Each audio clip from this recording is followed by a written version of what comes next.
Hello, adventurers, and welcome back to the Legend of Kelamentura series. This time, doing something a wee bit different. It's not a session recap, but it's not a settlement breakdown. It's more of a territory breakdown. I don't know, more of a sort of a political talking point.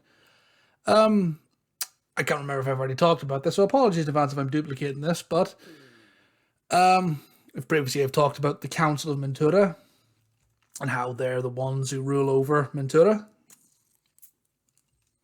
the political structure that's in charge.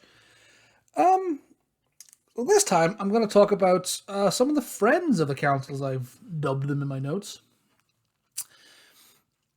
Because of course D&D, because of course in a Dungeons and Dragons fantasy world, the established political powers aren't the only forces that exist in the world.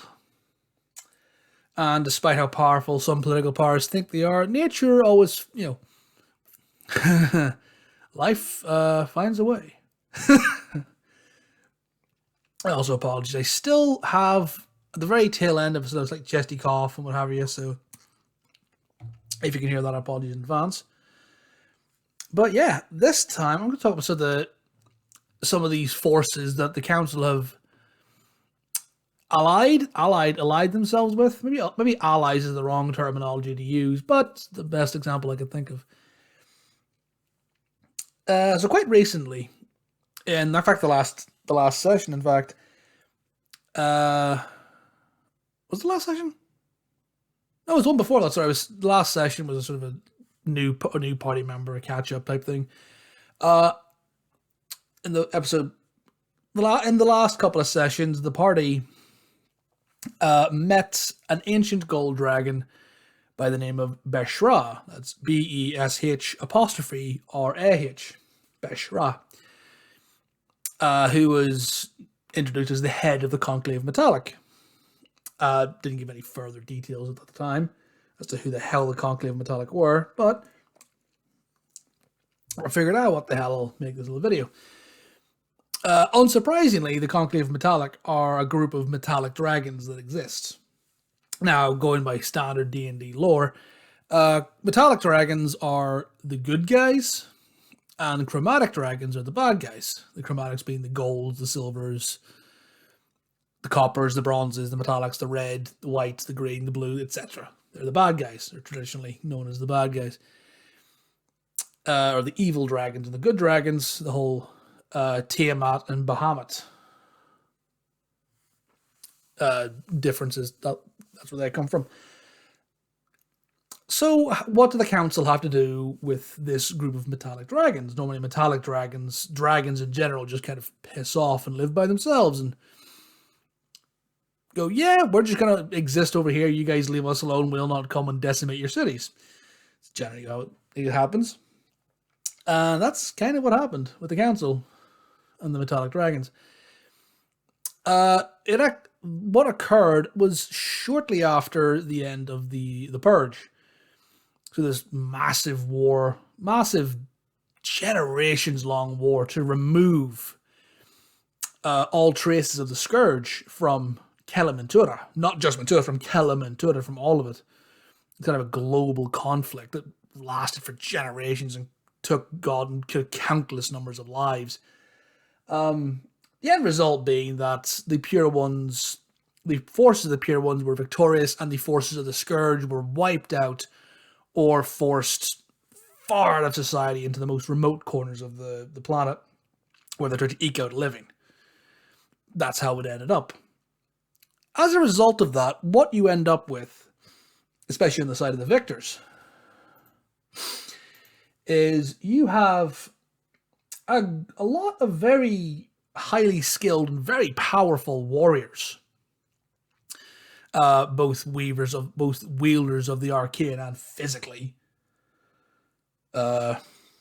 Basically, you have a bunch of level 20s, effectively, if you will. They're rocking around the place, and they've got nothing to fight. The war that they were fighting ended. So they're a soldier without an enemy. They're a soldier without a cause, really. Apart from protect Mentura. And you go, well, what am I protected from? I mean, yeah, to be fair, it's like I talked about, there are natural forces out there. And and about 10 years before my campaign, there was a Titan attack. A Titan was resurrected, or Titan appeared in the Great Wastes, which is my Arctic, and tried to make its way down into Ventura and was stopped, thankfully. Oh, excuse me. So you go, well, these warriors are going, what the hell do I protect against? What am I fighting against? And they became very bored because, you're very powerful and the only thing you've really got to fight against is a bunch of goblins or the occasional, I don't know, purple worm that you can find, but these things are far from civilization. So to track them down, they're difficult to find and they're very few and far between. So what do you do?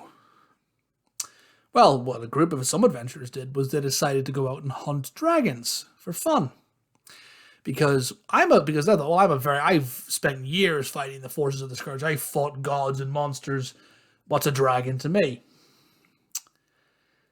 So they went out, and a group of them did manage to kill a number of dragons. They managed to kill an adult dragon and a young dragon. Both metallic. The chromatics had the goods. The chromatics, bit of background, the dragons, chromatic and metallic, generally avoided the purge as much as they could. They did not want to get involved in that. Nope. You can look at the war as good versus evil. The dragon just went, nah, I'm out of this. I am not getting involved in this. Go, good luck to yourselves. So the dragons avoided it as best they could. There was no record of any metallic or chromatic dragons coming to the aid of either side. But dragons are still dragons. So these heroes went off and says to themselves, oh, let's go hunt dragons. Killed an adult dragon, killed a young dragon, and brought the bodies back to Ventura, or what it was at the time. As a sort of a, look what we did here, we're so powerful, look, we killed 2 dragons. You brought the bodies back, and this is the population of Ventura came out and were oohing and ahhing, and oh, look at that, that's a dragon, I've never seen one of these up close, this is an amazing feat. And some of the people that came out were members of the council, and some of the members were rightly impressed at this magnificent feat of you're able to take down a dragon. 2 dragons, in fact, an adult and a young. And a lot of them were impressed, but some, well, not quite, not exactly impressed, more, terrified, because it's like, oh yeah, these ancient, powerful beasts that we've left alone, that haven't bothered us, you've gone off and killed 2 of them. This would be the families in particular. Oh, hang on. Lost my notes. Sorry. There we go. The Bronte and the Preshar families, who were on the council at this point, sort of came out to see what the commotion was about and saw the dead dragons and went, what the ever-loving fuck have you done? What possessed you to go out and do this? You have damned us all. You're an idiot. What the hell? Why? We've just got out of a generations-long war. You're going to do the same thing again to us. The heroes went, oh no, it'll be grand. And then there were dragons. Yeah, turns out when you kill dragons, the rest of the conclave don't take too kindly to that. So, what the dragons did was, following the deaths of the 2 dragons, followed the party back to the city. Oh, there they are, they're in the city, and there's the 2 corpses, they're parading the corpses through the streets. Okay, let's go fuck their shit up. And they did. For hours, for a long time, for several hours, the dragons swooped down and were attacking the city and damn near destroyed Mentura. Now, Mentura wasn't exactly in the best of condition considering it had just gone through the war. But they tried to rebuild it by this point. So the rebuilding efforts were just nixed. Nope. Mentura was damn near destroyed again. But the Bronte and Prashar families, or rather the members of the family who were on the council at that point, basically came out into the streets and screamed and begged and pleaded for mercy. And eventually, one of the dragons stopped and listened. An adult dragon, gold dragon, by the name of Brashar. You see the link. So yeah, this was at the time. Brashar was an adult dragon. He's currently an ancient dragon. That's over 500 years have passed. Now, Brashar heard the pleas. I went, okay, well, someone's trying to speak sense here. Let's give them a chance. And he went off, and Brashar was able to call off the attack. And effectively, he's like, okay, you guys go off. Told the dragons to pull back and hold off. And Brashar went into human avatar, entered the council chambers with the Brontes and the Brashars, and a period of several hours, several tense hours of negotiations later, they came out. They returned with an agreement that had been made. First part of the agreement is that the heroes who had slain the dragons were to be handed over to the Conclave as recompense. He goes, yes, we've come and destroyed your city, but these people have killed dragons. They're probably going to do this again. And are you really going to stare down a gold dragon and tell them no? That scenario. So, yeah, those heroes were handed over to the Conclave, and you can imagine what happened to them. But the Conclave Metallic, they weren't led by Bashar. Those weren't a leader. Bashar kind of stepped up and kind of became the leader that day.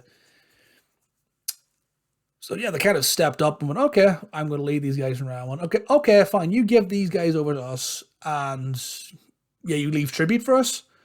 Effectively, basically like the Entente, the Entente and the Allies. Excuse me. Basically, the end of World War I was like, okay, yeah, we won't do any of this. We'll stop attacking you, but yeah, you owe us a lot of money. So the council pays annual tithes to the Conclave to kind of keep them sweet. But at this point, it's 500 years have passed.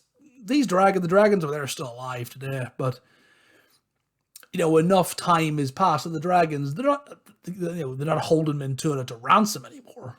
In fact, at this point, the relationship, which started off as effectively a racket, was like, okay, you keep paying us money, give us these guys, and we'll not destroy your cities, has now turned into a sort of a cordial, friendly relationship. And in fact, the Conclave Metallic were involved in thwarting the Titan attack.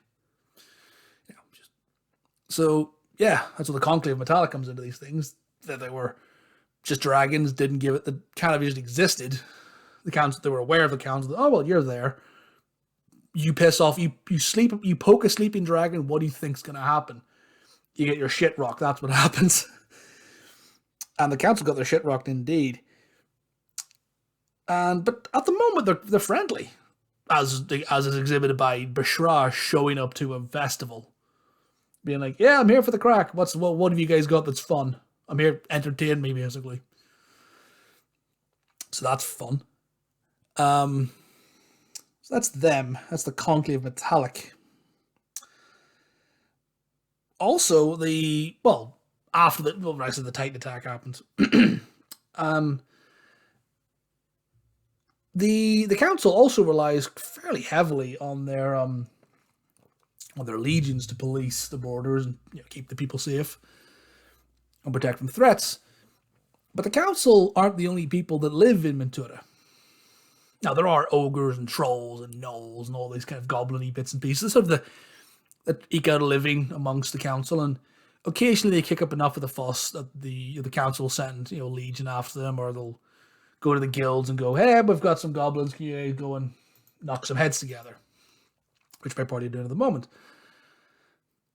But occasionally you get a bigger threat. Something like a purple worm or a frost worm, or maybe a chromatic dragon shows up. That's when you kind of call in the big guns. And in this case, the big guns, if you're looking up north, there be giants in them there hills.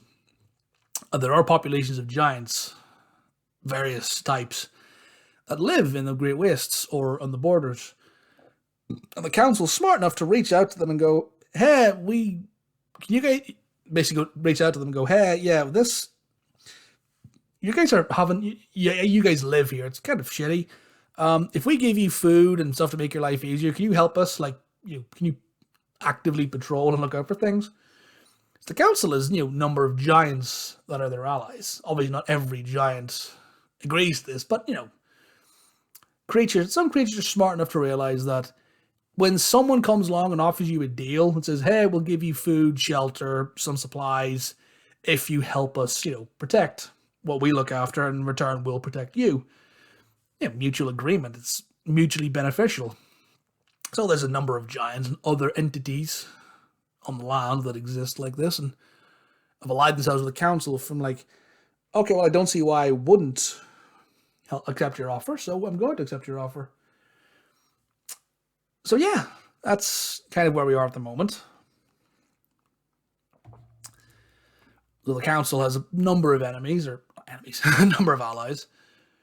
They have a couple of enemies as well. I'm sure I haven't come up with them yet, but just to give you guys a little bit of a heads up onto, where the Conclave Metallic ties into this and what the party can expect going forward.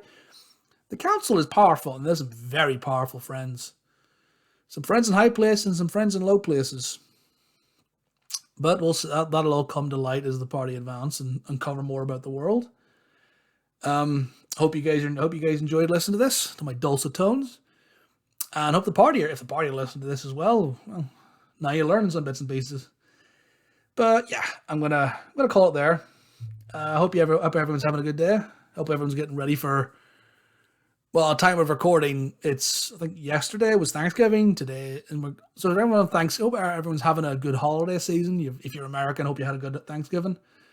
Hope everyone's excited or getting ready for Christmas or whatever other holidays you observe around this time. But I'm gonna call it there. And until next time, adventures. See ya.